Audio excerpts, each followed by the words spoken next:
हम सब के लिए हुक्म है, जिसको कुरान करीम के अंदर अल्लाह रब्बुल आलमीन ने यूं फरमाया, कुल इन कुंतुम तुहिब्बूनल्लाह फत्तबिऊनी युहब्बुकुमुल्लाह। क्या नबी सल्लल्लाहु अलैहि वसल्लम आप कह दीजिए कि अगर ये उम्मत मुझसे मोहब्बत करना चाहता है, अगर ये उम्मत मुझसे मोहब्बत करना चाहता है, तो उनसे कह दो कि वो अल्लाह के रसूल सल्लल्लाहु अलैहि वसल्लम की जिंदगी का इत्तिबा करें। कैसे इत्तिबा करना है? आज हदीस और कुरान के अंदर उलमा किराम हर लैंग्वेज के अंदर ये बात लिखकर फारिग हो चुका है कि अल्लाह के रसूल सल्लल्लाहु अलैहि वसल्लम के पैदाइश से लेकर मौत तक किस तरीके से जिंदगी गुजारा, उसका लफ्ज़ ब लफ्ज़ मौजूद है। इसी तरह बच्चा पैदा होने के बाद से लेकर उसको कब्र में किस तरीके से लिटवाना है, वो भी अल्लाह के रसूल सल्लल्लाहु अलैहि वसल्लम ने बता चुका है। और सर पैर के नाखून काटने से लेकर और रखने से लेकर सर के बाल किस तरीके से रखना है, ये भी अल्लाह के रसूल सल्लल्लाहु अलैहि वसल्लम ने आज से 1400 साल पहले बता कर फारिग हो चुका है। आज इस उम्मत के लिए बहुत जरूरी है कि अपने घर के हर मामलात के अंदर अपने रसूल की इत्तिबा करें। अपने रसूल की इत्तिबा करने पर ही अल्लाह राजी होता है। अल्लाह ताला से दुआ है कि अल्लाह ताला हम सबको अल्लाह के रसूल से सच्ची मोहब्बत करने की तौफीक अता फरमाए और एक एक सुन्नत पर हम सबको चलने की तौफीक अता फरमाए। इसके बाद नमाज की दुआ के लिए मैं मोहम्मद शहीद को दावत देता हूँ कि वो आए और अत्तहियात दुरूद शरीफ और दुआए माग़फ़िरत पेश करें।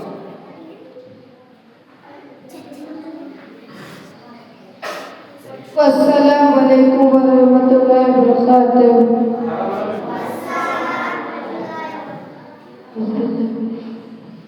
अत्तहियातु लिल्लाहि वस्सलावातु वत्तय्यिबातु अस्सलामु अलैका व रहमतुल्लाहि व बरकातुहू। अस्सलामु अलैना व अला इबादिल्लाहि स्सालिहीन।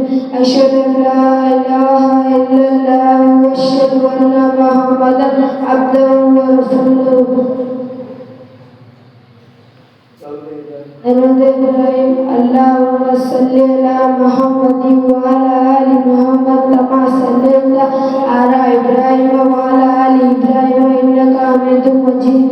अल्लाहुम्मा बारिक अला मुहम्मदिन व अला आलि मुहम्मद कमा बारकता अला इब्राहीम व अला आलि इब्राहीम इन्नका हमीदुम मजीद।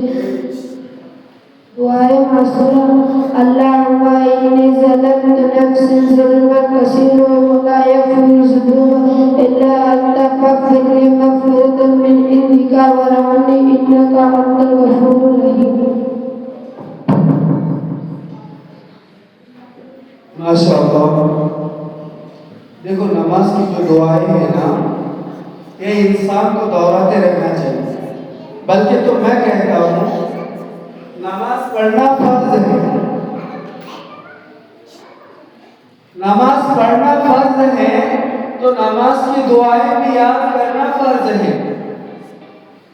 और नमाज को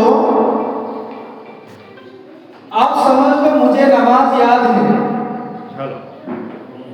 मुझे नमाज याद है और मैंने कितने बच्चों को नमाज सिखा चुका हूँ। मुझे कुरान पढ़ना आता है, मैं कितने बच्चों को कुरान पढ़ना सिखा चुका हूँ। तो क्या मेरे लिए नुकसान है?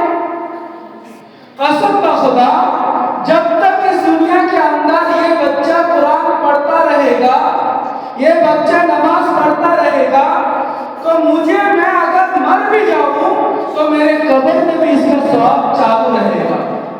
इसलिए मेरे बच्चों, आप लोगों की ये जिम्मेदारी देता हूं मैं कि आपको अगर नमाज याद है, आपको अगर अत्तहियात याद है, आपको अगर दुरूद शरीफ याद है, आपको अगर दुआए मासूरा याद है, आपको अगर दुआए कुनूत याद है, आपको अगर नमाज के फराइज़ और शराइत याद है, मैं आपको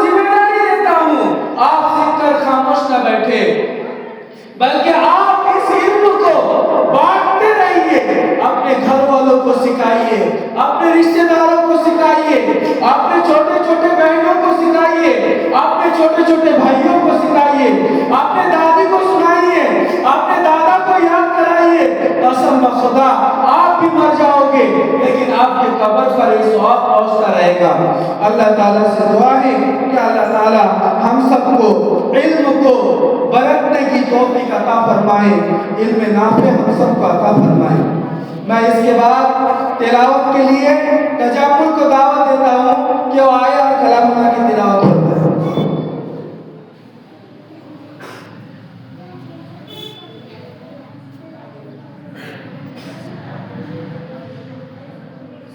अस्सलामु अलैकुम।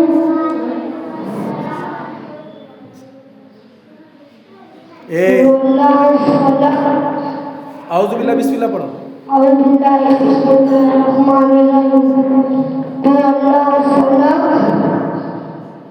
मिन शर्रि मा खलक़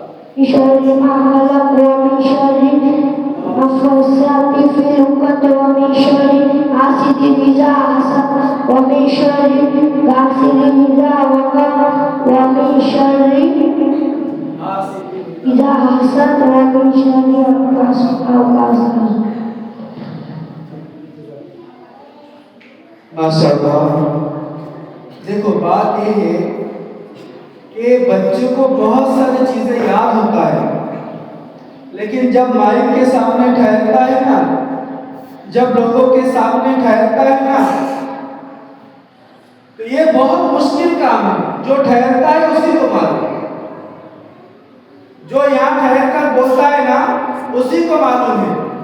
इसलिए हम अभी से यहाँ इसलिए ठहर रहे हैं ताकि हमारे लिए ठहरना आसान हो सके।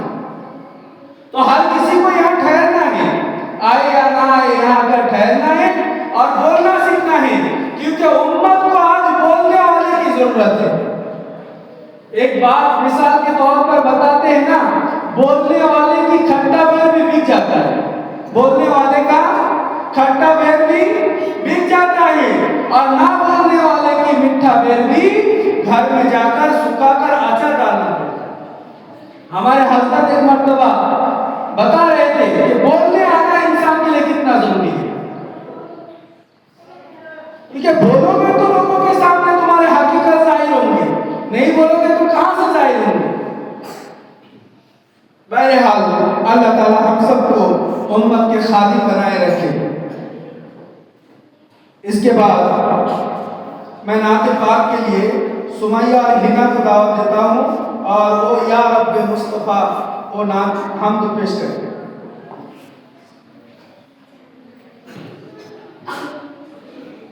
चलो जल्दी से बुलाओ भाई, ये अच्छा होगा। चलो आराम से